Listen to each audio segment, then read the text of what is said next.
সাপের কিন্তু লেজে পাড়া দিয়েছো, ওর মাথা কিন্তু এখনো ভাঙ্গা হয় নাই। দেশের জন্য, দেশের মানুষের জন্য ডানপন্থী বামপন্থী ইসলামী সংগঠন, ইসলাম ছাড়া সাধারণ সংগঠন সকলে এক কাতারে দাঁড়িয়ে গেল। স্কুল থেকে আমার ছোট ছোট কিশোর কিশোরী ছেলে মেয়েরা বেরিয়ে আসলো, কলেজ থেকে আমার ভাই বোনেরা বের হয়ে আসলো, বিশ্ববিদ্যালয় থেকে আমাদের সন্তানরা বের হয়ে আসলো, আর আমাদের মাদ্রাসাগুলো থেকে হাজার হাজার ছাত্ররা ফেরেশতার মতো বাংলাদেশের রাজপথে স্কুল কলেজ ইউনিভার্সিটির ছাত্রদের সাথে কাঁধে কাঁধ মিলিয়ে তারা মাঠে নেমে গেল। এইভাবে একটা ঐক্য সূচিত হলো। এই ঐক্যই ছিল শেখ হাসিনার বিরুদ্ধে বাংলাদেশের মানুষের বিজয়ের হাতিয়ার।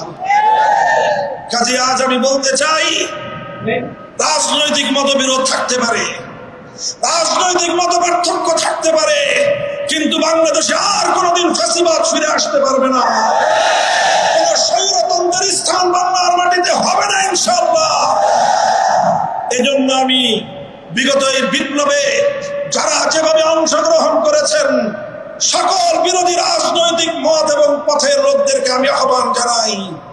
বিএনপির রাজনৈতিক দল জামায়াতে ইসলামী, ইসলামী আন্দোলন বাংলাদেশ, বাংলাদেশ খেলাফত মজলিস, জমিয়তে উলামায়ে ইসলাম, খেলাফত আন্দোলন, নিজামে ইসলাম পার্টি, এনডিপি, গণতন্ত্র মঞ্চ সহ এভাবে গণ অধিকার পরিষদ যারা যারা সংগ্রাম করেছ, রাজনৈতিক মতপার্থক্য থাকতে পারে, ফ্যাসিবাদের বিরুদ্ধে আগস্ট বিপ্লবকে রক্ষা করার জন্য আমাদের ইস্পাত কঠিন ঐক্য ধরে রাখতে হবে।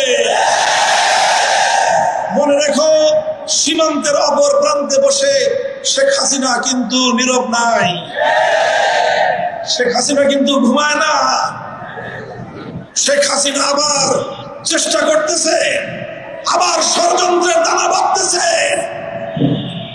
সাপের কিন্তু লেজে পাড়া দিয়েছো, ওর মাথা কিন্তু এখনো ভাঙ্গা হয় নাই।